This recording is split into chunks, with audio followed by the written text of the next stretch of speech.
The main reason I got into cooking in the first place was cooking for people. Like the feeding of people was what got me interested in cooking. Today is a fun one. We've all made a steak. We've all made a great steak. We've all made a not so great steak. I wanna get into appetizer territory. I wanna get into impressive territory, CJ. Today I wanna show you guys a fantastic steak I don't want to just call it an appetizer. This is like a meal. Like I would probably eat 3 or 4 of these and be satisfied with dinner. It's succulent steak, a creamy horseradish sauce, a little arugula. It's just stunning. It's something you can take to a holiday party and be like the star of the show. That's pretty much what I'm trying to tell you. Well, then do it. Go then. Wrong show. Let me show you how to do it.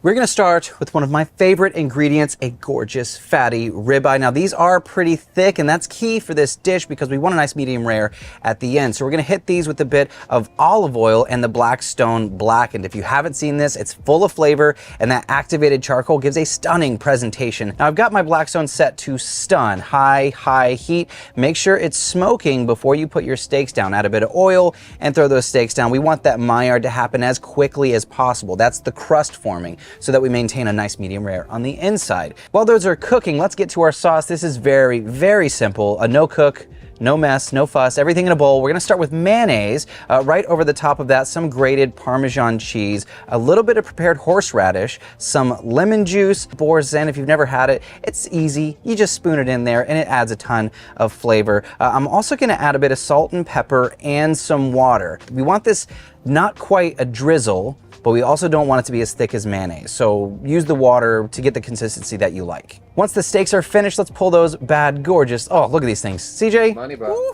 love looking at that. Pull them off and let them rest just a bit. We're gonna cut up our baguette. Pull the beef fat back into the middle. Ooh, bring it back in. See, we're toasting in beef fat. Yeah. We're not losing it, we're using it. Huh? Anyone?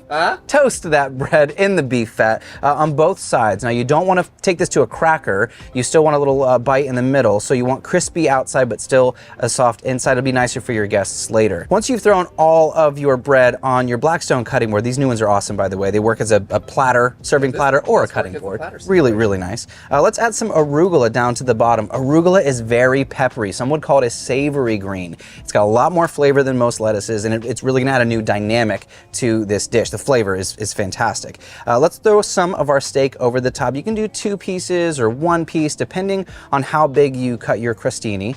That's the fancy word for what we just did with the bread, if you were wondering. If you're taking notes, pencil and paper out. Now we're gonna hit it with some of that creamy sauce. Now this, again, you want it to be almost drizzle. I guess I would call this drizzle. Would you call it? It's a drizzle. It's drizzle. Yeah, it's just sexy and gorgeous and wonderful. So pour that over the steaks. You don't want to go too heavy. A little dab will do ya, as my good old buddy Mr. Bruce Mitchell would say. We're gonna garnish with a little bit of chopped chives. Now I like chives here mostly for their color and their size. If you went green onions, it's just a little too big. It starts to look like a baked potato, right? They're harder to manage when it comes to a garnish. Chives are cute. Like this. Chives are cute. Add the chives. And the last thing I want to do is a little bit of balsamic glaze. Now we have tons of savory going on right now. Yep. The sweet balance to the savory is going to make this a really pleasant dish to eat. People are going to freak out and they're going to love it. Plus it's gorgeous. Look at that, CJ. Dude, it looks stunning. amazing. Dude, that's the one I was going to take. No, of course it is. So here's the thing. I don't think this is beard friendly. Nah, dude. That is a strong nah, dude. But I'm going for it anyway. You gotta go for it. Come on. Everything is savory. The horseradish is really punching through with that fatty steak. That little bit of sweetness. That's what carries the flavor right on into... Flavor Town? No. Okay. Hasta picanha. Don't get any on ya. Woo! Am I right or am I right, CJ? Nope. Nope. It's kind of good. Nope. Good news, dad news? Good news, dad news. Today I want to show you kind of like an unsung hero. I don't know, recently it's become quite a sung hero. Did you say that? I don't know. There are some cuts of meat that get a bad rap and then all of a sudden some chef makes it and all of a sudden everybody wants it. Typically a very inexpensive cut. It is fantastic. I'm going to show you picanha. Very simple, very easy. Don't be intimidated. We're going to do a chimichurri. Think of this like an appetizer or a carnivore diet, just all meat. All meat all the time. Let me show you how I like to do it. Picanha. Picanha? I'm just singing. It's an unsung hero. I just sang. Oh, maybe it should be unsung. Oh, another one, sing! So picanha, it's kind of most recognizable for this. CJ, can you see this beautiful fat cap, right? This is glorious. Now, in past episodes, we've talked about the different kinds of fats in beef. This one is its own thing because this is like, it's like gold. Now, the magic of picanha is that contrast, that beautiful thick piece of fat. So what we're gonna do, we're gonna take our knife, we're gonna make these long little cuts. Sometimes it's called a culotte steak at this point. Should we do two or let's do three of these. Should we do 3 long slices? So I'm gonna show you a fun way to cook picanha. We're gonna sear it, right? So we're not going low and slow, but we do want, CJ, look at all that. We do want to render out some of this fat. Now you don't have to eat the fat. This is something also good to remember. The fat is flavor, so it's going to essentially be basting itself. That's what makes this cut so amazing. I'm a big fan of this presentation towel. So we're gonna work here, bend this little one in half. Hey, no, we're making these little moons or semicircles. We're gonna cut through right here on the side, all the way through, and we're gonna have it keep its shape. Was this in like a Brazilian place? Is it like hanging beef? Beautiful. Yeah, you'll see it like that. But see, now we're getting to a more fun presentation. So let's do that again. Also, this is one of those things too, you don't have to like go over the top to be, not gonna toot my own horn here, to be impressive, but little bits of technique here and there really elevate our presentation, and we eat with our eyes first. Everyone knows that. So this is a fun little trick. I'm gonna do a 2-stage seasoning. Whenever I do 2 different seasonings, whenever you do it at home, always start with your salty first. So I'm going with some of our Blackstone Blackened. Now this is both for really fantastic flavor, really unbelievable color. 2-stage means the first one is the salt, the second is the sweet or the heat. In this case, we're using the citrus garlic mojo, which is sweet and heat. The reason is because the salt creates osmosis. That means the moisture starts to wick out as it sits. And then the sweet and the heat creates that caramelization on the outside. Don't be afraid to go hard in your seasoning. I don't know if you noticed in the past, but when you do cook hunks of meat, some of the seasoning gets left behind on the griddle, which is okay. It doesn't mean you're losing it. It means it's cooking in it. I'm gonna turn my griddle on like I should have 15 minutes ago. Now, glad you caught that, CJ. Now, here's what you want. You want really, really high heat. So I'm gonna wait a minute or so for that to get hot. But once your griddle does get hot, we're gonna add some oil. We want it smoking hot. One side of my griddle, screaming hot. The other side of my griddle is off. So we'll have some residual heat to play with. But once you see that fat, it almost starts rendering immediately because it's so thick and succulent and juicy. Awesome. That's what we want. That's what you wanna see.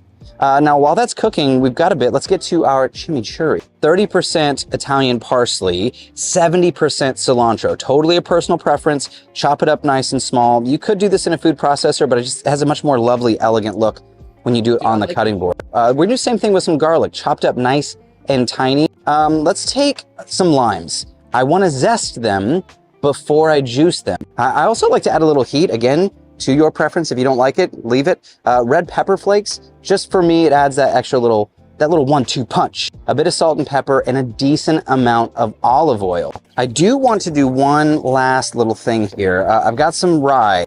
Use whatever kind of booze that you like, but I brought my steaks back over to the hot side. Now we're gonna glaze, right? This is called flambe or flaming. Just gonna take a little bit of that beautiful rye and be careful. Take your lighter, give it a 1-2. So essentially let this burn, don't touch it. Let that fire, look at that. Just let the fire kind of crisp that last little bit of flavor up on, and that's all we needed. Now again, this is one of those like kind of party moves, right? You pull this out, you probably don't want to serve it just like this because everyone else is gonna have to cut it. But I think this is super cool. I'm a fan of height. Now, we always talk about elevating our flavors, you know, paying attention to our salties and our savories and paying attention to our sweets and our acidity. So I'm gonna take that shimmy, let that just hang out right on top. Oh, there it goes. Oh, but that oil dripping, dude. Yeah. I would say if you're throwing a tailgate, this is too easy not to do and not to be super impressive. So a few weeks ago, I did a simple week. Is that what we called a simple weeknight meal? Yep. We did what do you do on a Tuesday?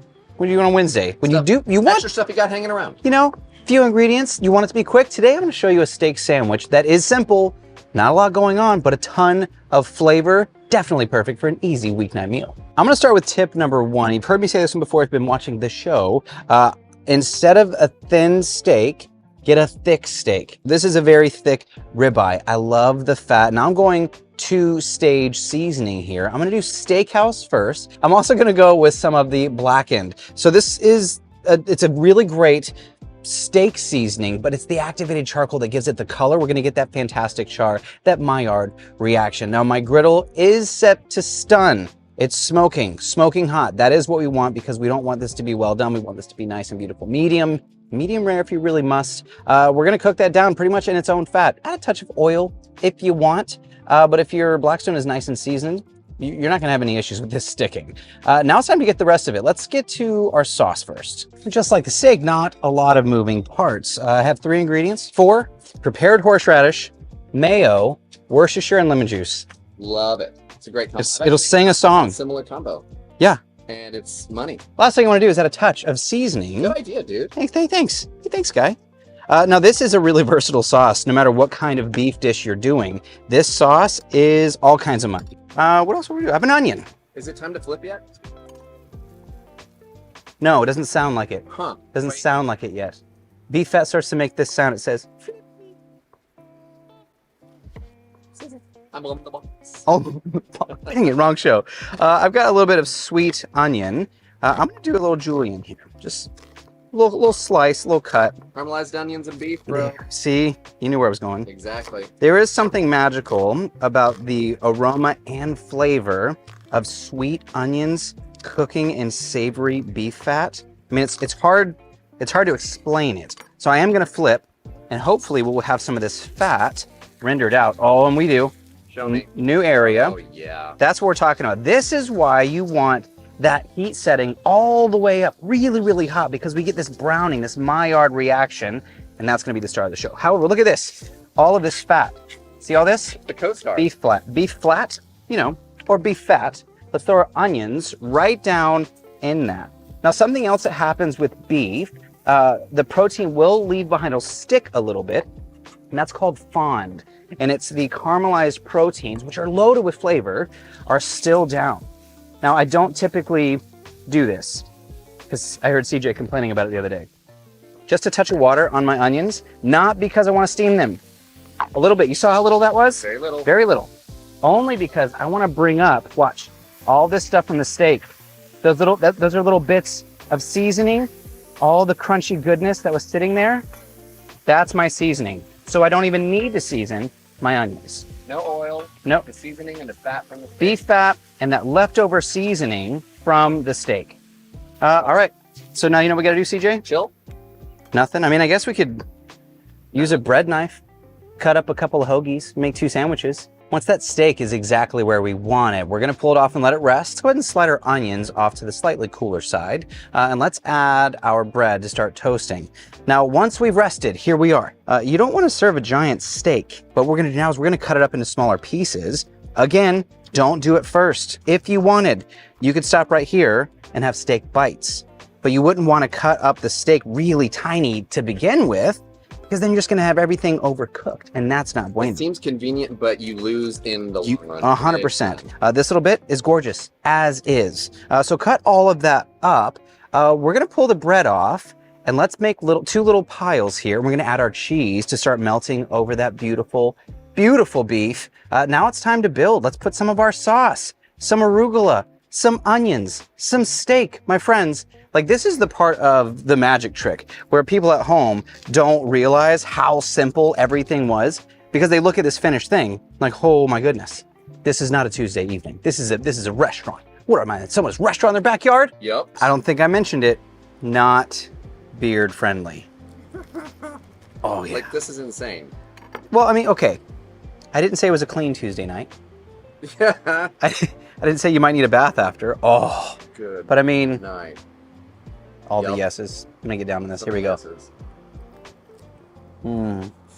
Oh, yeah, not clean, man. I'm not making this around. Technique to take away. Thick steak so that when you cut it later, you can still have that medium medium rare, but get that second sear. Super fun.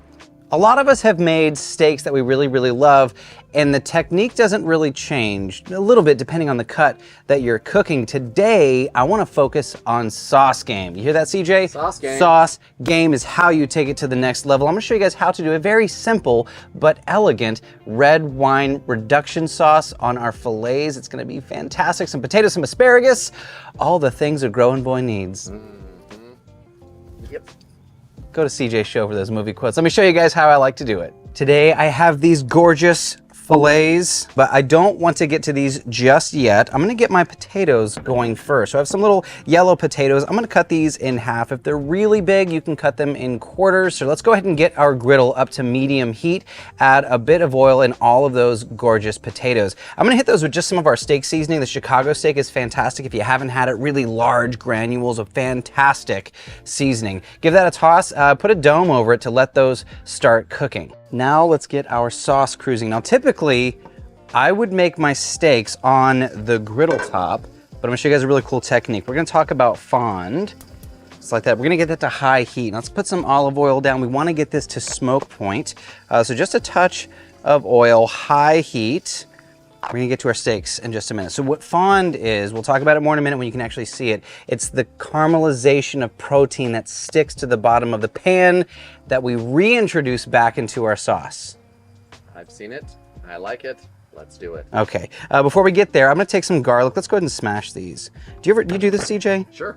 It's such an easy, simple thing to do, and it opens up so much more of the oil in the garlic.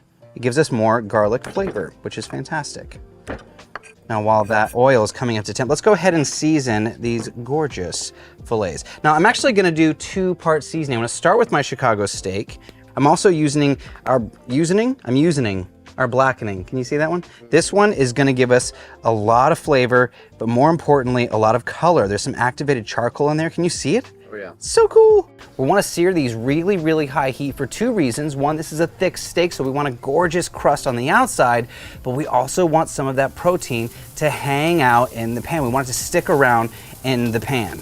Once we have that stunning sear, I mean, you can see, CJ, look at this. That sear is pretty unbelievable. Let's peek at our potatoes real quick. You know what? Add a little bit of fresh rosemary in there and pop the dome back on. This just gives it some more beautiful flavor. Now, once our steaks have that amazing crust, you can see it.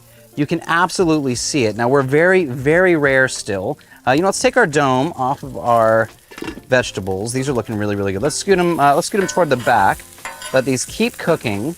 Now we're gonna finish our steaks on the griddle top. Now usually I would do these on the griddle top completely, but I'll show you what we're gonna get in just a second. So let's pull our steaks off. Oh, can you, CJ, just gander. Gandering. Gander. Let's bring these over. We're gonna finish these on the griddle top. Now look inside the pan, CJ. Do you see this right here? This right here, this is fond. Fond is the leftover little bits of meat. So I'm gonna take my garlic, we're gonna throw it right in the pan to toast. Let's go in with just a touch of butter as well. Now this isn't gonna take long. That garlic cooks really, really quick. There's a little bit of beef fat in there, toasted garlic, magic. All right, now we're gonna go in with just a bit of wine. Now today I'm using some Cabernet Sauvignon, but you can use any kind of wine that you like. A heavier wine for me is better. Now we're deglazing. So all of that fond, I don't know if you can hear me, it's pretty loud. All of that fond, that meat, the leftover meat stuff, now it's coming up into the liquid. Oh, wow. It's already getting velvety.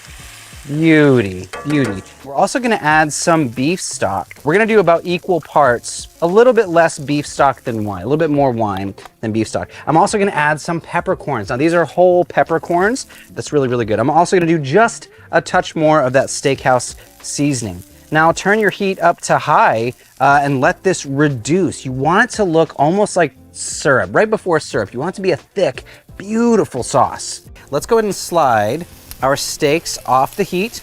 Now this is the cool side. You know what, let's go ahead and slide these potatoes up underneath our dome. So these are still gonna maintain their heat, but they're not on direct heat, which is nice. A bit more oil right over here. Now typically if I was cooking my steak all the way on my griddle, I'd have that beautiful fat. Let's crank this up to high heat and go with our asparagus. Now is the point where we are going to monter au beurre. Monter au beurre is a French technique, and it means mounting, or it stands for mounting the butter. So I'm gonna take some unsalted butter, and right when it hits, we're gonna start whisking it in. Now this is going to slightly emulsify. It's gonna become one with the sauce, but it's also gonna thicken it up and add a really, really rich flavor. All right, I like to slice. You can serve your steak whole as one large piece, but I like to slice it kind of in more bite-sized portions, and then you can splay it out a little bit better. It looks like the presentation's a little nicer, I think. All right, let's go with our potatoes first. Now these have been on the longest. Let's check on our asparagus here. Now we're gonna take our steak and lay it right over the top, just like that, kind of like fan it out. Show our beautiful work, look at that. Here we go, star of the show, our sauce. Now we're gonna take a big spoon, just drape it right down the steak. Let some of it hit the pan or the plate, both of those. Oh yeah, crazy rich, crazy flavorful, and pretty impressive. I mean, if you make this for your date night or for your friends, I mean, it's one of those things where you make it, it wasn't as hard as you thought it was gonna be, and it comes out perfect every single time. It is no fuss, no muss, no fuss. I don't know the phrase. It's delicious, that's the phrase. I had a fun idea today to do a take on a recipe CJ did that was a take on a recipe that am I saying that right? I don't know, but how convenient. Steak bites, how convenient for all of us. I'm gonna show you guys a fun tailgating recipe. We're gonna do Blue Moon lemon honey glazed steak bites. Is that what I'm gonna call it? Sure. That's what I wanna call it. It's gonna be fantastic and delicious and super easy. I'm gonna show you some techniques on how to crush your steak bite game. Let me show you how to do it. So the first thing we're gonna start with is obviously our steak. Well, maybe it's not obvious. What we are gonna do is a big hunk of meat. I want a big ribeye. I'm definitely using ribeye. That's, I think, the best one. I want 2 inches thick, 2.5 inches thick, and we're gonna season heavily. I'm gonna use my Chicago steak and my blackened seasoning. Now this is gonna give us two things, kind of two different kinds of seasoning, but it's also gonna give us some really beautiful color in the activated charcoal. We don't want to cube it up first, we're gonna cook it whole, we'll cube it later. Now I've got my griddle set to high. I think this is key for me because I want a medium rare, medium steak bite. So I've got my griddle set up to high heat, medium high heat. I want my oil smoking hot. I'm gonna take my steak and we're gonna put it right down over here. Now I think you can tell on camera, oh yeah, how thick this steak is. This is probably a steak for two. Dude, it's a monster. It's a big steak. So now let's get to our glaze. I'm gonna start with some honey. Now the sweetness is gonna play a big part later. I've got some lemon juice. I wanna add some fresh thyme. Now I'm not pulling the leaves off the thyme. I'm leaving them in there. Now what's gonna happen is the oils are gonna come out of the herbs, but most of the leaves, like 90% of the leaves, are gonna stay on the stems. Now is where we come to our beer. Now I've got some Blue Moon. The reason I'm using Blue Moon is because it already has a lot of those citrusy flavors, and that's kind of what we're playing off of. So just a splash. Now this is gonna reduce once it hits that screaming hot flat top. Now we can mix that in. Now this is gonna become our glaze later. Once we have that beautiful crust, that's when we're gonna flip. Now, I'm kind of a multi-flipper kind of guy when it comes to a piece of meat this big, so get a good crust on all sides. If you wanna get that fat side and it's not standing up straight, you can always push it over to the side, lean it on the edge of the griddle, but we definitely want crispiness on all sides. So think 3 to 4 minutes, depending on how thick your steak is, per side until it looks flawless and gorgeous. At this point, our steak has been through some stuff. It's gonna need to take a little nap. It's gonna need to hang out and chill just a little bit. But you can see, I mean, it's ready to eat until you cut into it. This thing is still super, can you see how spongy that is, CJ? Oh yeah. Super, super rare still. Oh, but so delicious. Oh, it's gonna be good. It's gonna be really good. Now is the part that it just sucks. We're gonna have to let it rest. Just gotta be patient. We're talking 5, maybe even 10 minutes. So we're almost there. We're like 99% there on our rest. Let's go ahead and cut up our sweet yellow onion. Big, large chunks of onions. Throw that right down into the leftover beef fat. Hit that with a bit of the Chicago steak and let it start cruising. We want caramelization, but we don't want it to be too soft. Now it's time to cut our steak. Now here's the beauty of the huge 2-inch steak, right? We cut it and it's still very rare. Now we get to cut it into individual chunks. Now, once you have your cubes, bite-sized cubes, tooth-pickable cubes of beef, throw that right onto the onions. Now it's time for our glaze. Now, these will finish cooking at a like medium temp, maybe medium rare, depending on how long you go. Add some of that beautiful liquid to the top and you'll see it start to reduce really, really quick. Now, the honey and the sweetness in there, it's gonna start glazing. You'll see it start to get real shiny. Give it a few tosses, add a little bit more if you need to, give it a few tosses, and that's pretty much it. Plating this is, it's hard to, you know, make this look chefy. It's a pile of meat, CJ. And a pile of meat is good. It's steak and onions. That's right. Pile of steak and onions. But what you can do is serve it with a delicious beer, because nothing goes better with steak than beer, especially when we cooked in it. So let's add our Blue Moon, a beautiful slice of orange, and that, my friends, that's tailgate to the next level. Crazy, crazy good. Steak bites. Super fun, great tailgate food. You can make a lot for a lot of people in the same exact amount of time. The beer and the citrus keeps everything bright. The honey adds that sweetness that beef fat needs. The Blue Moon carries it over the top. That one was, I'm not sharing. I'm sharing. I'll share later. Well, thank you guys so much for hanging out. That's all I got. If you are new to the channel, be sure to click the subscribe button down below. Click the bell icon so you get a notification every time we post a video. Leave us a comment. Let us know what you want to see next. See you guys next time.